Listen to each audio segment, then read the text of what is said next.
Welcome to Ganapathi institute Kakinada YouTube channel. ఇప్పుడు వరకు ఎవరైనా ఈ యూట్యూబ్ ఛానల్ని సబ్స్క్రైబ్ చేసుకున్నట్లయితే వెంటనే సబ్స్క్రైబ్ చేసుకోండి. ప్రతిరోజు కూడా మీకు డైలీ కరెంట్ అఫైర్స్తో పాటు జనరల్ స్టడీస్ వీడియోస్ను కూడా అప్లోడ్ చేయబడడం జరుగుతుంది. ముఖ్యంగా ఆంధ్రప్రదేశ్, తెలంగాణ పోలీస్ ఆస్పిరెంట్స్ ఎవరైతే ఉన్నారో, సబ్ ఇన్స్పెక్టర్స్, కానిస్టేబుల్స్, అదేవిధంగా గ్రూప్ 2, ఆర్ఆర్బి, ఎస్ఎస్సి వంటి పోటీ పరీక్షలకు ప్రిపేర్ అయ్యే అభ్యర్థులకు ఈ డైలీ కరెంట్ అఫైర్స్ సమాచారం చాలా ఉపయుక్తంగా ఉంటుంది. ఇందులో భాగంగా ఫస్ట్ వన్ ఇక్కడ మార్చ్ 9, 10, 2021కి సంబంధించిన సమాచారంలో భాగంగా ఫస్ట్ కాన్సెప్ట్ మనం చూద్దాం. ఇక్కడ మనకి పురుషుల సింగిల్స్లో అత్యధిక వారాల పాటు ప్రపంచ నెంబర్ 1 టెన్నిస్ ఆటగాడిగా జకోవిచ్ ఆల్ టైమ్ రికార్డ్ నమోదు చేయడం గమనించాలి. దాదాపుగా 311 వారాల పాటు ఏదైతే 310 వారాల రికార్డు ఫెదరర్కి ఉందో, ఇలాంటి రికార్డ్ని బద్దలు కొట్టి 311 వారాల పాటు ప్రపంచ నెంబర్ 1గా నిలిచినటువంటి వ్యక్తి ఈ జకోవిచ్. ఈ నోవాక్ జోకోవిచ్ సెర్బియా దేశానికి చెందినటువంటి టెన్నిస్ క్రీడాకారుడు. జనరల్గా ఈయన్నే జోకర్ అని కూడా పిలుస్తూ ఉంటారు. నోవాక్ జోకోవిచ్ అని పిలుస్తాం.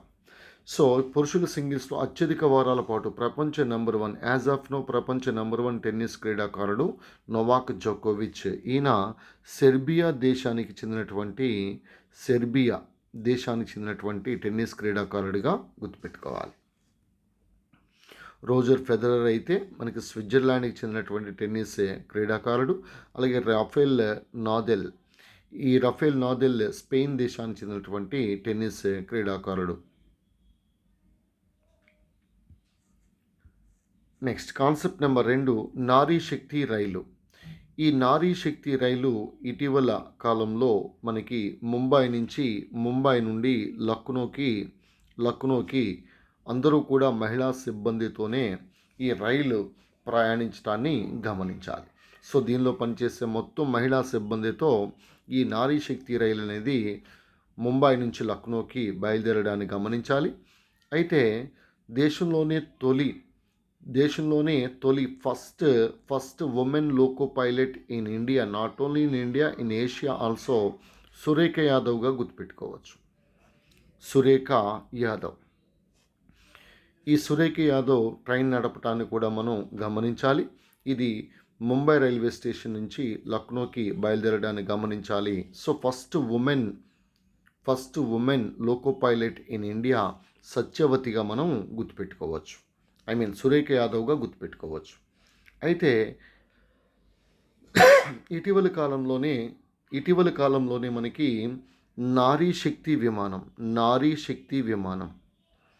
ఈ నారీ శక్తి విమానం ఇది కూడా పూర్తిగా మహిళా సిబ్బందితో నడిచినటువంటి నారీ శక్తి విమానం అమెరికాలోని శాన్ ఫ్రాన్సిస్కో నుంచి బెంగళూరు వరకు ప్రయాణించడాన్ని గమనించాలి.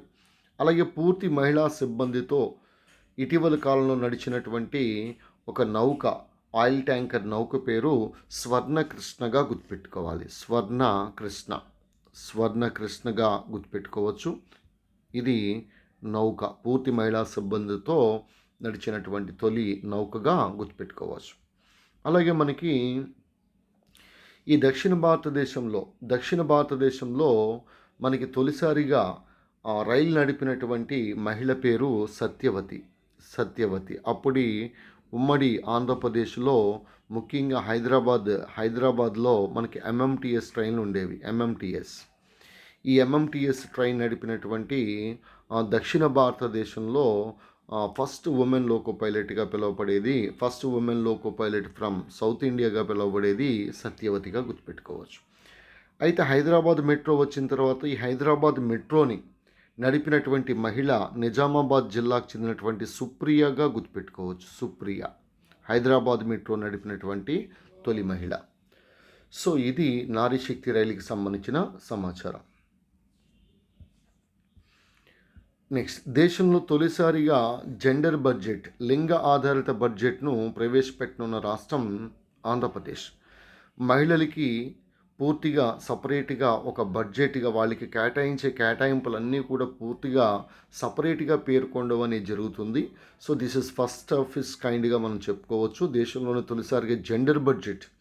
సో, 2021, 2022కి సంబంధించి మనకి నెక్స్ట్ ఈ మార్చి నెలలో మనకి ఈ బడ్జెట్ అనేది ప్రవేశపెట్టడం ఆంధ్రప్రదేశ్ ప్రవేశపెట్టడాన్ని గమనించాలి. ఆంధ్రప్రదేశ్ రాష్ట్ర ఆర్థిక శాఖ మంత్రి బుగ్గన రాజేంద్రనాథ్ రెడ్డి గారు ఈ బడ్జెట్‌ను ప్రవేశపెట్టనున్న సంగతి మనకి తెలిసిందే. అయితే ఇక్కడ మనకి ఈ జెండర్ బడ్జెట్‌లో మహిళలకి కేటాయింపుల పరంగా పూర్తిగా వారికి ఎన్ని కేటాయింపులు చేస్తా ఉన్నారో జెండర్ బడ్జెట్‌లో మనకి తెలిసిపోతుంది. జెండర్ బడ్జెట్, లింగ ఆధారిత బడ్జెట్ అని పిలుస్తాం. అయితే ఇక్కడ మనకి ఏపీకి సంబంధించినంత వరకు, ఆంధ్రప్రదేశ్‌కి సంబంధించినంత వరకు 2021, 22 బడ్జెట్ అనేది చాలా ఇంపార్టెంట్. అలాగే సర్వే కూడా. ఈ సర్వే ఏదైతే ఈ సర్వే ఉందో, ఈ సర్వే కూడా మనకి చాలా చాలా ఇంపార్టెంట్‌గా మనం గుర్తుపెట్టుకోవాలి. 2020, 21 సర్వే, 2021, 22 బడ్జెట్. ఈ 2 కూడా పూర్తిగా గ్రూప్ 2 అభ్యర్థులకు, అదేవిధంగా సబ్ ఇన్స్పెక్టర్‌లో కూడా మనకి ఈ బడ్జెట్ నుంచి 2-3 ప్రశ్నలనేవి, బడ్జెట్ సర్వే నుంచి 2-3 ప్రశ్నలనేవి ఏపీ నుంచి, అదేవిధంగా కేంద్ర బడ్జెట్ కేంద్ర సర్వే నుంచి 2-3 ప్రశ్నలు, దాదాపుగా ఒక 5-6 ప్రశ్నలనేవి బడ్జెట్ సర్వే మీదుగా అడగటం జరుగుతుంది. సో, వీటితో పాటు బడ్జెట్ సర్వే మీద ఆధారంగా చేసుకుని మనకి ఎకానమీ, అదేవిధంగా కరెంట్ అఫైర్స్ కూడా చాలా చాలా ఇంపార్టెంట్. అందువల్ల గ్రూప్ 2 అభ్యర్థులు, సబ్ ఇన్స్పెక్టర్ అభ్యర్థులు, గ్రామ సచివాలయానికి ప్రిపేర్ అయ్యే అభ్యర్థులు కేంద్ర బడ్జెట్టు, కేంద్ర ఆర్థిక సర్వే, రాష్ట్ర బడ్జెట్టు, రాష్ట్ర ఆర్థిక సర్వే కంపల్సరీగా చదువుకుని ఉండాలి. సో, బడ్జెట్ కేటాయింపులు అదేవిధంగా ఆర్థిక సర్వేలో పేర్కొన్నటువంటి గణాంకాలన్నీ కూడా మీరు తప్పనిసరిగా ముఖ్యమైనటువంటి పాయింట్స్ రూపంలో రాసుకోవాల్సినటువంటి అవసరం ఉంది. నెక్స్ట్, ఉత్తరాఖండ్ ముఖ్యమంత్రి త్రివేంద్ర సింగ్ రావత్ తన పదవికి రాజీనామా చేయడాన్ని గమనించాలి. సో, ఉత్తరాఖండ్ యొక్క గవర్నర్ బేబీ రాణి మౌర్య. అయితే ఉత్తరాఖండ్ ఇటీవల కాలంలోనే అక్కడ రిషిగంగా నది ఏదైతే రిషిగంగా నదికి సంబంధించినంత వరకు మనకి ఆ ప్రాంతంలో ఆ బ్రిడ్జ్ అంతా కూడా కొట్టుకుపోవడం, ఆ హైడ్రో ఎలక్ట్రిక్ ప్రాజెక్ట్ ఏదైతే ఉందో ప్రాజెక్ట్ అంతా కూడా కొట్టుకుపోవడం, ఇవన్నీ కూడా ఇటీవల ఉత్తరాఖండ్లో ఆ మంచు చర్యలు విరిగిపడడం వల్ల జరిగినటువంటి సంఘటనలు కూడా మనకి తెలిసిందే. సో, కావున ఇక్కడ ఉత్తరాఖండ్ యొక్క ముఖ్యమంత్రి త్రివేంద్ర సింగ్ రావత్ తన పదవికి రాజీనామా చేశారు. అదేవిధంగా ఉత్తరాఖండ్ యొక్క సమ్మర్ క్యాపిటల్ గార్సెయిన్, ఉత్తరాఖండ్ యొక్క సమ్మర్ క్యాపిటల్ అనేది గార్సెయిన్గా గుర్తుపెట్టుకోవాలి. గైర్సెయిన్, SAIN, గైర్సెయిన్. అదే వింటర్ క్యాపిటల్ అయితే డెహ్రాడూన్ మనకి తెలిసిందే. అలాగే ఉత్తరాఖండ్ హైకోర్టు నైనిటాల్ కూడా గుర్తుపెట్టుకోవచ్చు ఎగ్జామినేషన్ పాయింట్ ఆఫ్ వ్యూ. అలాగే ఉత్తరాఖండ్లో మనకి తొలి లైకేన్ పార్క్ ఏర్పాటు చేశారు. అలాగే ఉత్తరాఖండ్లో తొలి పాలినేటర్ పార్కును కూడా ఏర్పాటు చేయడాన్ని గమనించాలి.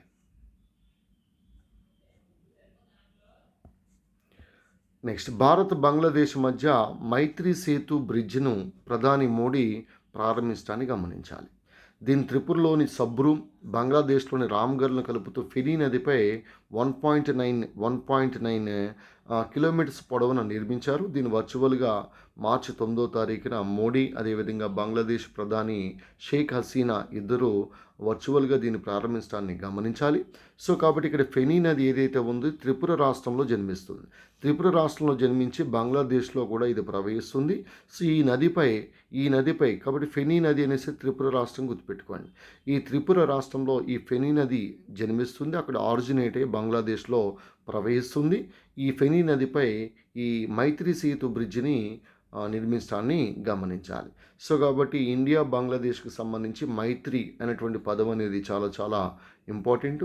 అదేవిధంగా ఇటీవల కాలంలో మనకి ఈ మైత్రి వ్యాక్సినేషన్ పొరుగు దేశాలకి భారతదేశం అనేది వ్యాక్సిన్ సరఫరాకు ఉద్దేశించినటువంటి మైత్రి వ్యాక్సినేషన్ కూడా మనం గుర్తుపెట్టుకోవచ్చు. ముఖ్యంగా మన భారతదేశానికి సంబంధించినంత వరకు ఈ కోవిషీల్డ్ ఏదైతే ఉందో, ఈ ఆస్ట్రజెనకా సీరం ఇన్స్టిట్యూట్ ఆఫ్ ఇండియా ఈ రెండు సంయుక్తంగా అభివృద్ధిపరిచినటువంటిది. దాన్ని మనం ఇండియాలో కోవిషీల్డ్ అని పిలుస్తాం. సో, దీన్ని కోవిషీల్డ్ ఇతర దేశాలకి పంపిణీ చేయటం కూడా మనం ఈ మైత్రి వ్యాక్సినేషన్లో కూడా మనం చూస్తాము. భారతదేశం ఇతర తన చుట్టుపక్కల ఉన్న దేశాలకి మైత్రి వ్యాక్సినేషన్. సో ఎనీహో మైత్రి సేతు బ్రిడ్జ్ అనేది ఫెనీ నదిపై గుర్తుపెట్టుకోవాలి. ఫెనీ నది వెరీ వెరీ ఇంపార్టెంట్. త్రిపుర ముఖ్యమంత్రి మనకు తెలిసిందే బిప్లవ్ కుమార్ దేవ్, త్రిపుర గవర్నర్ రమేష్ బయాస్. నెక్స్ట్, కేంద్ర మహిళా శిశు సంక్షేమ శాఖ యొక్క అన్ని పథకాలను 3 మిషన్స్గా వర్గీకరించింది. 1 మిషన్ పోషణ్ అంటాం, 2 మిషన్ వాత్సల్య, 3 మిషన్ శక్తి. సో వీటికి సంబంధించిన సమాచారం ఇంకా పథకాల్లో తదుపరి వీడియోలో మీకు నేను వివరిస్తాను. ఇక్కడ ముఖ్యంగా అంగన్వాడీలో చదువుకునే అంగన్వాడీ కేంద్రాల్లో చదువుకునే పిల్లలకి ఈ పోషణకు సంబంధించింది మిషన్ పోషణ్ 2.0. సో ఈ విధంగా మనకి కేంద్ర మహిళా శిశు సంక్షేమ శాఖ మంత్రి ఎవరు? స్మృతి ఇరానీ. ఈ స్మృతి ఇరానీ చాలా గొప్ప మహిళ కిందే చెప్పుకోవచ్చు. ఎందుకనగా రాహుల్ గాంధీని ఈమె అమేథీలో ఓడించడాన్ని గమనించాలి. 2019 లోక్సభ ఎన్నికల్లో అమేథీలో ఈ రాహుల్ గాంధీని ఓడించినటువంటి మహిళ. ప్రస్తుతం మోడీ క్యాబినెట్లో అతిపిన్న వయస్కురాలైనటువంటి మహిళా మంత్రి మరియు మంత్రుల్లోకెల్లా అతిపిన్న వయస్కురాలైనటువంటి మంత్రి క్యాబినెట్లో 43 ఇయర్స్కే ఈమె ప్రస్తుతం మినిస్ట్రీ ఆఫ్ టెక్స్టైల్స్గా పనిచేస్తూ ఉన్నారు. మినిస్ట్రీ ఆఫ్ టెక్స్టైల్స్కి మంత్రిగా పనిచేస్తూ ఉన్నారు. అదేవిధంగా ఈ కేంద్ర మహిళా శిశు సంక్షేమ శాఖ కూడా మంత్రిగా పనిచేస్తూ ఉన్నారు. స్మృతి ఇరానీగా మనం గుర్తుపెట్టుకోవచ్చు. అమేథీ. మరి ఇదే అమేథీలో మనకి Rajiv Gandhi national aviation university కూడా ఉంది, గుర్తుపెట్టుకోండి. Amethi. Next, India's first forest healing centre. ఇది రాణిఖేట్, ఉత్తరాఖండ్. రాణిఖేట్ గుర్తుపెట్టుకో. రాణిఖేట్ ఇది వేసవిడిది కేంద్రం కూడా కదా. రాణిఖేట్ కానీ, అల్మోరా కానీ, ముస్సోరీ, అల్మోరా, నైనిటాల్, డెహ్రాడూన్ ఇవన్నీ కూడా మనకి ఉత్తరాఖండ్ రాష్ట్రంలో చూస్తాం, వేసవిడిది కేంద్రాలు. అయితే మనకి ఈ రాణిఖేట్తో పాటు ఇలా కన్ఫ్యూజ్ అయ్యే పదాలు మనకి రాణిపేట్ కూడా ఉంది. రాణిపేట్ ఇది తమిళనాడు. తొలి ఎరువుల కర్మాగారం ఇక్కడే ఏర్పాటు చేశారు. Ranipet first fertiliser industry. అలాగే రాణిగంజ్ కూడా ఉంది. రాణిగంజ్ వెస్ట్ బెంగాల్. ఇది బొగ్గు గని. రాణిగంజ్ తొలి బొగ్గు గని అని పిలుస్తాం, రాణిగంజ్. రైట్. జరియా అనేది అతిపెద్ద బొగ్గు గని మనకు తెలిసిందే. Jharia best metallurgical coal of India అంటాం, జార్ఖండ్లో ఉంది. ఇది రాణిగంజ్ వెస్ట్ బెంగాల్. కాబట్టి రాణిపేట్ తమిళనాడు, రాణిగంజ్ వెస్ట్ బెంగాల్, ఇక్కడ రాణిఖేట్ ఉత్తరాఖండ్. చూడండి, India's first forest healing centre. ఇక్కడ ప్రజలతో భాగస్వామ్యమయ్యి మొత్తానికి అడవులని అదేవిధంగా నేచర్తో మమేకమయ్యి ఈ ఫారెస్ట్ హీలింగ్ సెంటర్ ఏదైతే ఉందో దీన్ని ఉత్తరాఖండ్ రాష్ట్రంలో ఏర్పాటు చేయడాన్ని గమనించాలి. Right. India's first forest healing centre Ranikhet Uttarakhand. అలాగే ఇందాక చెప్పాను కదా, లైకేన్ పార్క్ ఉత్తరాఖండ్. పాలినేటర్ పరాగ సంపర్కానికి సంబంధించి పాలినేటర్ పార్క్ కూడా Uttarakhand. Next, the bridge of కంపాషన్గా పిలువబడేది రిషిగంగా బ్రిడ్జ్. ఇటీవల కాలంలో చూడండి, ఈ రిషిగంగా హైడ్రో పవర్ ప్రాజెక్ట్ ఏదైతే ఉందో మొత్తం దీనిలో అది కూలిపోవడంతో మొత్తం ఇదంతా ఈ ప్రాంతం అంతా కూడా చూడండి మనకి దీని చుట్టుపక్కల ఉన్నటువంటి చాలామంది దాదాపుగా 150-160 మంది కనిపించకుండా పోయారు. వీళ్ళు చాలామంది చనిపోవడం అనేది జరిగింది. ఇది రిషిగంగా నది. సో ఇక్కడ ఉన్నటువంటి హైడ్రో పవర్ ప్రాజెక్ట్ ఏదైతే ఉందో రిషిగంగా హైడ్రో పవర్ ప్రాజెక్ట్, ఈ ధౌలీగంగా రిషిగంగా ఇవన్నీ కూడా ఉత్తరాఖండ్లో ఉన్నటువంటి నదులు మంచు చల్లి విరిగి పడిపోవటం వల్ల ఈ రకంగా మనకి రిషిగంగా హైడ్రో పవర్ ప్రాజెక్ట్ కూడా కొట్టుకుపోవడాన్ని మనం గమనించాలి. దీంతోపాటు చాలామంది మరణించారు. సో అందువల్ల ఇటీవల కాలంలో కూడా వచ్చిన ఉత్తరాఖండ్ ముఖ్యమంత్రి త్రివేంద్ర సింగ్ రావత్ ఆయన కూడా రాజీనామా చేశాడు. ఇది కూడా ఒక రకమైనటువంటి కారణంగా మనం భావించవచ్చు. సో ఈ రిషిగంగా బ్రిడ్జ్ని కొత్తగా నిర్మిస్తూ ఉన్నారు. దీన్నే మనం ద బ్రిడ్జ్ ఆఫ్ కంపాషన్ అంటాం. ఇక్కడ ఏదైతే బ్రిడ్జ్ ఈ ప్రాంతంలో నిర్మిస్తూ ఉన్నారు దీన్ని bridge of compassion.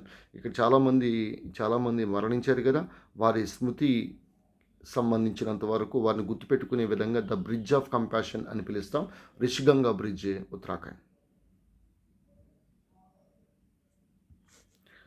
Next India topped in frontier tech among developing countries. అభివృద్ధి చెందుతున్నటువంటి దేశాల పరంగా ఇక్కడ అంక్టాడ్స్ యొక్క రిపోర్ట్ ఇది. అంక్టాడ్ అంటే మనకి తెలిసిందే, United Nations UNCTAD, United Nations Conference on Trade and Development, United Nations Conference on Trade and Development. ఈ అంక్టాడ్ 1964లో జెనీవాలో ఏర్పడింది. జెనీవా అని పిలుస్తాం. ఈ రిపోర్ట్ ప్రకారం మనకి ఫ్రాంటియర్ టెక్లో భాగంగా భారతదేశం అనేది, ముఖ్యంగా ఇండియా అనేది మొదటి స్థానంలో ఉండటాన్ని మనం గమనించాలి అంక్టాడ్ రిపోర్ట్ ప్రకారం. మనకి ఇక్కడ UNCTAD examination point of view important, 1964 Geneva కూడా important. Next coming to the frontier Gandhi my life and struggle అనేది ఖాన్ అబ్దుల్ గఫార్ ఖాన్ యొక్క ఆటోబయోగ్రఫీ. దీని యాక్చువల్లీ పాస్తో అనేటువంటి భాషలో రాయటం జరిగింది ఖాన్ అబ్దుల్ గఫార్ ఖాన్. ఈయన్ని బాద్షా ఖాన్ అంటాం, ఫ్రాంటియర్ గాంధీ అంటాం, ఫ్రాంటియర్ గాంధీ, బాద్షా ఖాన్ అంటాం, బచ్చా ఖాన్ అని కూడా పిలుస్తాం, సరిహద్దు గాంధీ అని పిలుస్తాం, బాద్షా ఖాన్ అని పిలుస్తాం, సో బచ్చా ఖాన్ అని పిలుస్తాం. సో ఈ రకంగా ఈయనకి 1987లోనే మనకి గుర్తుంది కదా, తొలిసారిగా భారతరత్న అవార్డు పొందిన విదేశీయుడైన. సో కాబట్టి భారతరత్న అనేది ఓన్లీ ఇండియన్స్కి ఇవ్వాలనేటువంటి రూల్ ఏం లేదు, విదేశీయులు కూడా ఇవ్వచ్చు. ఇందులో భాగంగా మనకి Nelson Mandela, Khan Abdul Ghaffar Khan, even మనకి న్యూట్రల్ సిటిజన్షిప్ని కలిగినటువంటి మదర్ తెరీసా, వీళ్ళందరికీ భారతరత్న అవార్డు రావడం జరిగింది. అయితే భారతరత్న అవార్డు పొందినటువంటి తొలి విదేశీయుడిగా మనం ఖాన్ అబ్దుల్ గఫార్ ఖాన్నే పరిగణిస్తాం. ఈయన బాద్షా ఖాన్ అంటాం, సరిహద్దు గాంధీ అంటాం, ఫ్రాంటియర్ గాంధీ అని పిలుస్తాం. ఖుదాయ్ ఖిద్మత్ గర్. సో ఈ ఖుదాయ్ ఖిద్మత్ గర్ ఏదైతే ఉందో దీన్ని రెడ్ షర్ట్స్, ఈ ఖుదాయ్ ఖిద్మత్ గర్ దేవుని యొక్క సేవకులుగా పిలుస్తూ ఉంటారు. ఈ ఖుదాయ్ ఖిద్మత్ గర్ అనేటువంటి దళాన్ని కూడా ఏర్పాటు చేసింది ఖాన్ అబ్దుల్ గఫార్ ఖాన్. దీన్ని ఈ పాస్తో భాషలో ఈయనే రాయడం జరిగింది, ఆటోబయోగ్రఫీ కాబట్టి. దీన్ని ఆంగ్లంలోకి అనువదించింది ఇంతియాజ్ అహ్మద్ సాహిబ్ జాడాగా గుర్తుపెట్టుకోవాలి. Right, this is about Khan Abdul Ghaffar Khan, frontier Gandhi, సరిహద్దు Gandhi. Next dynasty to democracy, the untold story of Smriti Irani's triumph. ఇక్కడ ఈమె యొక్క విజయం నిజంగానే గొప్ప విజయం కింద మనం భావించాలి. ఎందుకంటే రాహుల్ గాంధీ లాంటి ఒక శక్తివంతమైనటువంటి నాయకుడిని ఓడించినటువంటి మహిళ. అంతకుముందు గుజరాత్ నుంచి రాజ్యసభకి ఈమె ఎన్నికవడం జరిగింది. సో మోడీకి సంబంధించి మోడీ గవర్నమెంట్లో చాలా పోర్ట్ఫోలియోస్ కూడా ఈమె చేయడం జరిగింది. అయితే ప్రస్తుతం అయితే టెక్స్టైల్ మినిస్టర్గా, అదేవిధంగా కేంద్ర మహిళా శిశు సంక్షేమ శాఖ మంత్రిగా పనిచేస్తూ ఉన్నారు స్మృతి ఇరానీ. ఈమెకి సంబంధించినటువంటి ఈ గ్రంథాన్ని రాసినటువంటి వ్యక్తి అనంత విజయ్గా గుర్తుపెట్టుకోవాలి. ఏ గ్రంథం ఇది? Dynasty to democracy, the untold story of Smriti Irani triumph. ఈ గ్రంథాన్ని రాసింది అనంత విజయ్గా మనం గుర్తుపెట్టుకోవాలి. అనంత విజయ్, ఈమె స్మృతి ఇరానీ.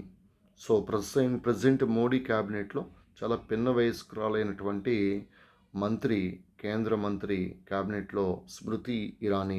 అమేధీ నియోజకవర్గం, అమేధీ ఉత్తరప్రదేశ్, రాహుల్ గాంధీని ఓడించారు.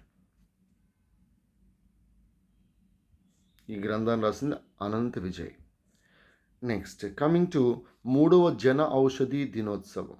ఈ 3వ జన ఔషధి దినోత్సవం మార్చి 7, 2021గా గుర్తుపెట్టుకోండి. దీని యొక్క థీమ్ అనేది సేవా భీ రోజ్గార్ భీ, 3వ జన ఔషధి దివస్. అయితే ఇటీవల కాలంలో గమనించండి మీరు కొన్ని దినోత్సవాలు, ఉదాహరణకి డిఆర్డిఓ డే అన్నారనుకోండి. డిఆర్డిఓ డే ఎప్పుడు?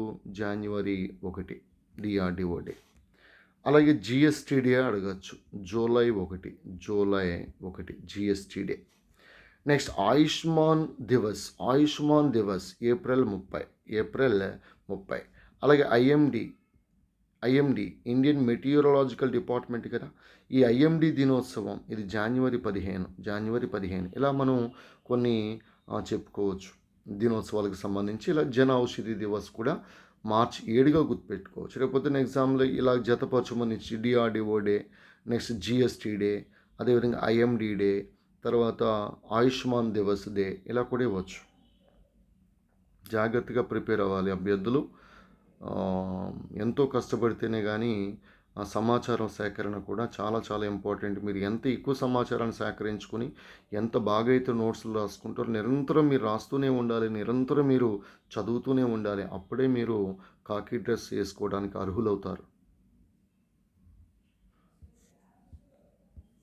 నెక్స్ట్, భారతదేశ తొలి ప్రపంచ నైపుణ్య కేంద్రం చూడండి. India's first world skill centre భువనేశ్వర్లో దీన్ని ఏర్పాటు చేస్తూ ఉన్నారు. నవీన్ పట్నాయక్ ముఖ్యమంత్రి మనకు తెలిసిందే. భారతదేశ తొలి ప్రపంచ నైపుణ్య కేంద్రం. So India's first world skill centre Bhubaneswar, temple town of India Bhubaneswar, లింగరాజాలయం భువనేశ్వర్, బిజు పట్నాయక్ ఎయిర్పోర్ట్ భువనేశ్వర్, ఇలా చెప్పుకోవచ్చు. అయితే ఇక్కడ మనకి ఈ skill development minister present Mahendranath Pandey ఎంఎన్పిగా గుర్తుపెట్టుకో. Mahendranath Pandey skill development minister. ఇటీవల ఏపీలో కూడా స్కిల్ యూనివర్సిటీని విశాఖపట్నంలో ఏర్పాటు చేస్తున్నట్లుగా ప్రకటించడాన్ని గమనించాలి. అలాగే విశ్వకర్మ స్కిల్ యూనివర్సిటీ హర్యానాగా గుర్తుపెట్టుకోవచ్చు. నేషనల్ స్కిల్ డెవలప్మెంట్ యూనివర్సిటీ గురుగ్రామ్గా గుర్తుపెట్టుకోవచ్చు.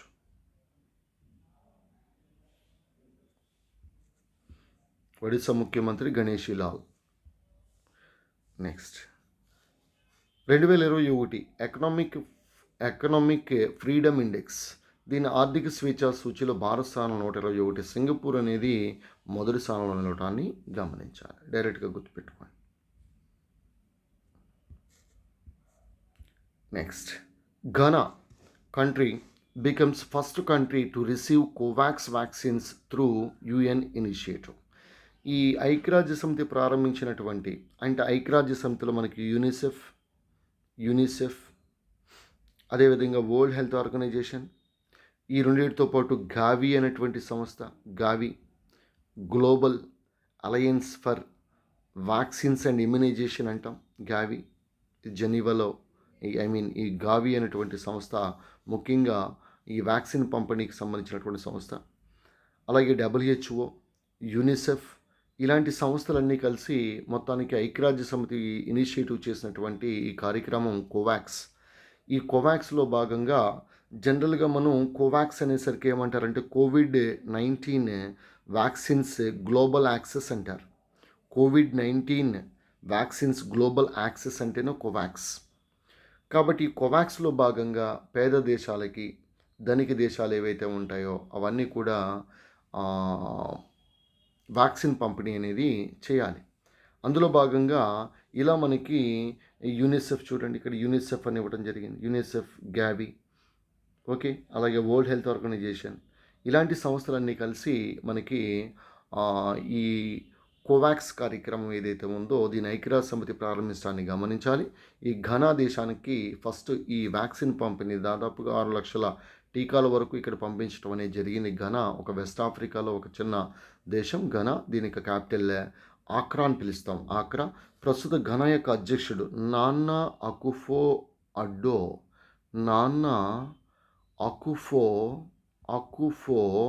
అడ్డో అనేవాడు ఘనా యొక్క ప్రెసిడెంట్. ఘనా క్యాపిటల్ ఆక్రా అని చెప్పి ఆక్రా, రైట్. సో ఇది ఇక్కడ మీరు examination point of Gavi abbreviation గుర్తుపెట్టుకోవాలి. గావి అబ్రివేషన్ ఎందుకంటే మనకి ఇప్పటికే వ్యాక్సిన్కి సంబంధించి చాలా ఇన్ఫర్మేషన్ ఉంది. ఈ స్పుత్నిక్ వి కానీ, లేదా ఫైజర్ వ్యాక్సిన్ కానీ, మోడర్నా వ్యాక్సిన్ కానీ, కోవిషీల్డ్ కానీ, కోవాక్సిన్ కానీ, అదేవిధంగా జాన్సన్ అండ్ జాన్సన్ కానీ, ఆస్ట్రాజెనికా కానీ, అలాగే మైత్రి వ్యాక్సినేషన్కి సంబంధించి ఇలా మీకు కరోనా మీద మీకు ఒక అద్భుతమైనటువంటి వీడియోను కరోనా మీద యాజ్ సూన్ యాజ్ పాసిబుల్ ఈ టీకాల మీద, ఈ టీకాల దినోత్సవం మీద ఒక వీడియోని మీకు చేస్తాను. ఇది తప్పనిసరిగా నాకు తెలిసి ఇలాంటి సమాచారం మీకు ఎక్కడా కూడా లభించదు. సో ఇండియాలో ఈ వ్యాక్సినేషన్ డ్రైవ్ని ఎప్పుడు స్టార్ట్ చేశారు, మళ్ళీ రెండోసారి ఎప్పుడు స్టార్ట్ చేశారు, ఈ కోవిడ్ కారణంగా జరిగినటువంటి అన్ని సంఘటనలు కూడా మనం కరోనాకు సంబంధించి ఒక అద్భుతమైనటువంటి సమాచారాన్ని మనం ఒక వీడియో రూపంలో చేద్దాం. యాజ్ సూన్ యాజ్ పాసిబుల్ ఆ సమాచారం అంతా కూడా మీకు అద్భుతంగా ఎగ్జామినేషన్ పాయింట్ ఆఫ్ వ్యూ మీకు చెప్పడం జరుగుతుంది. అందరికీ కూడా బాగా ఉపయోగపడుతుంది. ప్రజెంట్ అయితే Ghana becomes first country to receive COVAX vaccines through UN ఇనిషియేటివ్గా గుర్తుపెట్టుకోండి.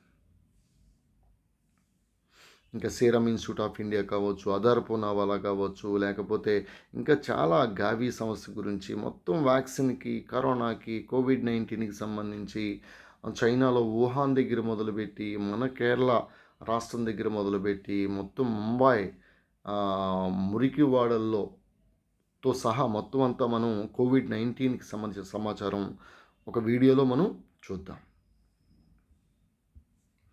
నెక్స్ట్ రాష్ట్రపతి రామ్నాథ్ కోవింద్ నిజంగా దళిత రాష్ట్రపతి. నాకు కేఆర్ నారాయణ్ తర్వాత ఈయన చాలా బాగా ఇష్టమైనటువంటి రాష్ట్రపతి ఈయన కూడా. సో చాలా హుందాతనం కలిగినటువంటి రాష్ట్రపతి, చాలా గొప్ప నాయకుడిగా ఎదగటం, ఒక దళిత సామాజిక వర్గం నుంచి ఈ స్థాయికి ఎదగటం అనేది భారతదేశంలో నిజంగా మోడీ గవర్నమెంట్లో ఈ విధంగా ఒక దళిత రాష్ట్రపతిని, ఒక దళితుడిని రాష్ట్రపతిగా చేయడం, సో ఇది నిజంగా చాలా గొప్ప విషయంగా మనం భావించవచ్చు. చాలా హంబుల్ పర్సన్ రామ్నాథ్ కోవింద్ గారు. ఈయన ఉత్తరప్రదేశ్లోని పారూక్ అనేటువంటి గ్రామానికి చెందినటువంటి వ్యక్తి రామ్నాథ్ కోవింద్. ఈ రామ్నాథ్ కోవింద్ రాష్ట్రపతి చేతుల మీదుగా బ్యాటన్ ఆఫ్ హానర్ను కిరణ్ బేడి అందుకున్నారు. ఈమె కూడా చాలా గొప్ప మహిళ. 1972లో తొలి ఐపీఎస్ మహిళా అధికారిని ఈవిడే దేశంలో. First women IPS officer in India. 1972 ఏషియాలోనే తొలి ఐపీఎస్ ఆఫీసర్గా చెప్పొచ్చు కిరణ్ బేడి. ఐడేర్ ఈమె యొక్క ఆత్మకథ ఐడేర్. మొన్నటి వరకు పుదుచ్చేరి లెఫ్టినెంట్ గవర్నర్గా పనిచేశారు. ఇప్పుడు పుదుచ్చేరికి మళ్ళీ లెఫ్టినెంట్ గవర్నర్ తమిళిసై సౌందరరాజన్ అదనపు బాధ్యతలు చేపడతా ఉన్నారు కదా, తెలంగాణ గవర్నర్తో పాటు తమిళిసై సౌందరరాజన్. ఆమెకి కూడా రీసెంట్గా 2021కి సంబంధించి ఒక ప్రముఖమైన అవార్డు కూడా వచ్చింది, తమిళిసై సౌందరరాజన్. ఆ అవార్డు ఏంటో మీరు కామెంట్ రూపంలో తెలియచేయండి. సో ఎనీహౌ ఇక్కడ రాష్ట్రపతి రామ్నాథ్ కోవింద్ చేతుల మీదుగా బ్యాటన్ ఆఫ్ హానర్ను కిరణ్ బేడి అందుకున్నట్లుగా గుర్తుపెట్టుకోండి.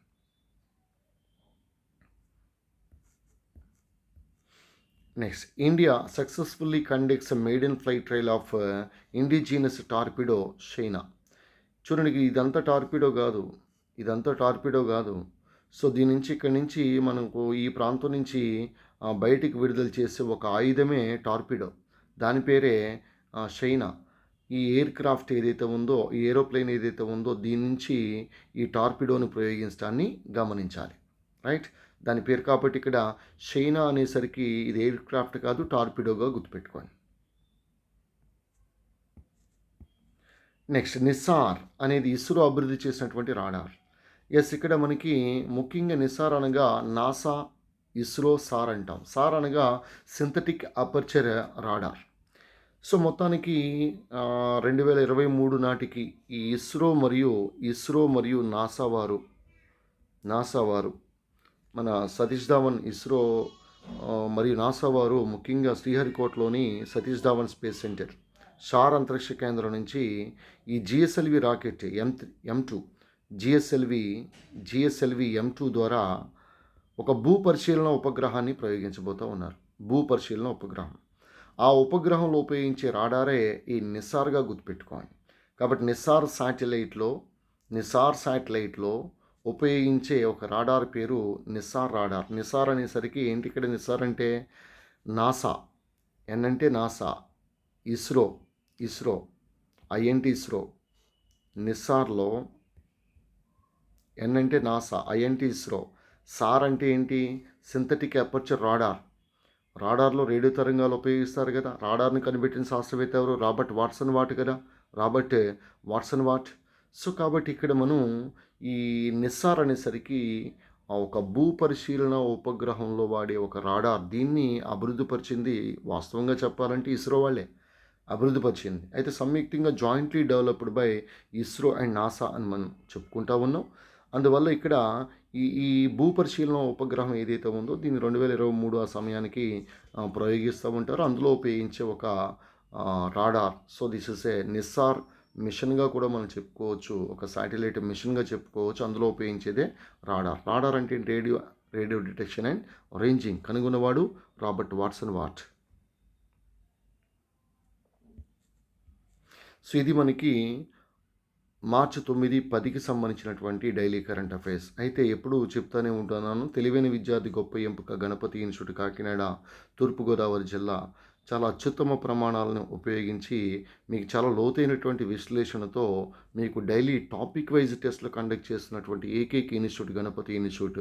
అలాగే మీకు ఇండియాలోనే top most general knowledge book అనేది ఎగ్జామ్ స్కోరర్తో చాలా బాగా ఉపయోగపడే విధంగా మీకు 100కి 100% మార్కులు వచ్చే విధంగా 2022కి సంబంధించినటువంటి జనరల్ నాలెడ్జ్ బుక్ అనేది గణపతి ఇన్స్టిట్యూట్లో లభిస్తుంది.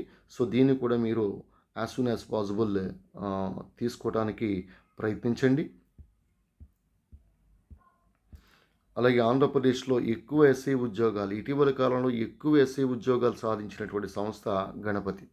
ముఖ్యంగా అథమెటిక్ రీజనింగ్కి సంబంధించి హ్యాండ్ అవుట్లు ఇస్తూ ఆ హ్యాండ్ అవుట్ల ద్వారానే పిల్లలతో నీట్గా చక్కగా ప్రతి లెక్కను కూడా వివరణాత్మకంగా చెప్పడం అనేది జరుగుతుంది.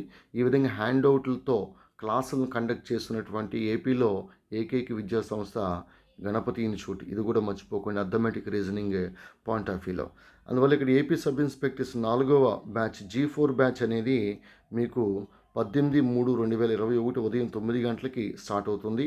Sub inspector batch, exclusive batch for sub inspectors, grand success batch Ganapathi 4th batch start అవుతుంది. ఈ విషయాన్ని నలుగురికి తెలియచేస్తారని తమ్ముళ్ళందరినీ అన్నయ్య కోరుకుంటా ఉన్నాడు.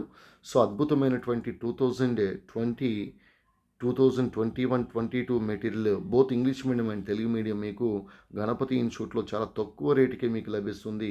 మెటీరియల్ కావాల్సిన వాళ్ళు మెటీరియల్ తీసుకోవచ్చు. అలాగే టాపిక్ వైజ్ టెస్టులు కావాల్సిన వాళ్ళు టాపిక్ వైజ్ టెస్టులు తీసుకోవచ్చు. దీంతోపాటు 100 మోడల్ ఎగ్జామ్స్. ఇందులో భాగంగా మొదటి మోడల్ ఎగ్జామ్ అనేది గత ఆదివారం కండక్ట్ చేసాం.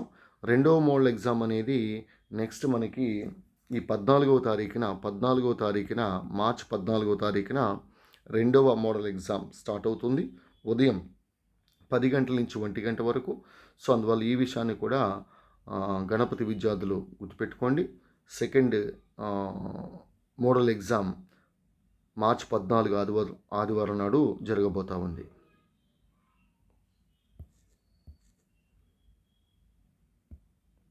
రైట్, ఇది డైలీ కరెంట్ అఫైర్స్కి సంబంధించినటువంటి సమాచారం. అదేవిధంగా క్లాసెస్కి సంబంధించినటువంటి న్యూ బ్యాచ్కి సంబంధించినటువంటి సమాచారం.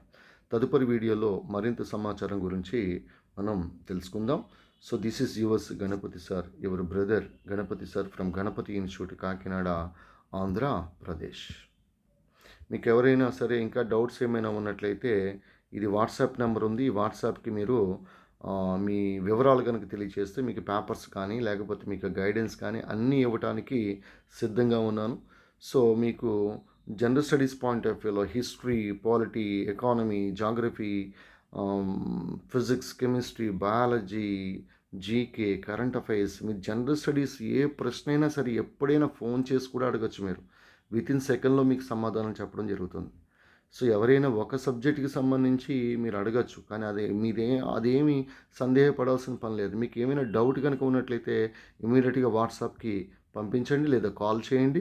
మీకు వెంటనే అది హిస్టరీయా, ఇండియన్ హిస్టరీ, ప్రాచీన, మధ్యయుగ, ఆధునిక, ఓల్డ్ జాగ్రఫీయా, లేకపోతే ఇండియన్ జాగ్రఫీయా, ఏపీ జాగ్రఫీయా, సో ఏదైనా సరే మీరు ఇమ్మీడియట్గా అడిగితే ఫిజిక్స్, కెమిస్ట్రీ, బయాలజీ ఏ ప్రశ్న అయినా సరే వితిన్ సెకండ్ గూగుల్ కన్నా ఫాస్ట్గా మీకు సమాధానం ఇవ్వబడుతుంది. అందువల్ల ఇది కూడా మీరు అవైల్ చేసుకోండి. మీకు ఏమైనా డౌట్స్ ఉంటే ఈ వాట్సాప్కి కాల్ చేయండి. Right, so this is the stamina of Ganapathi. మీరు ఏ ఇన్స్టిట్యూట్కైనా కాల్ చేసుకోండి, లేకపోతే ఎక్కడికైనా కాల్ చేయండి, సమాచారం అడిగి చూడండి. సో అదే గణపతి ఇన్స్టిట్యూట్కి కాల్ చేసి మీరు సబ్జెక్ట్ పాయింట్ ఆఫ్ వ్యూలో ఏదైనా అడగండి, వితిన్ సెకండ్లో మీకు సమాధానం లభిస్తుంది. Thank you. Meet you tomorrow and all the best.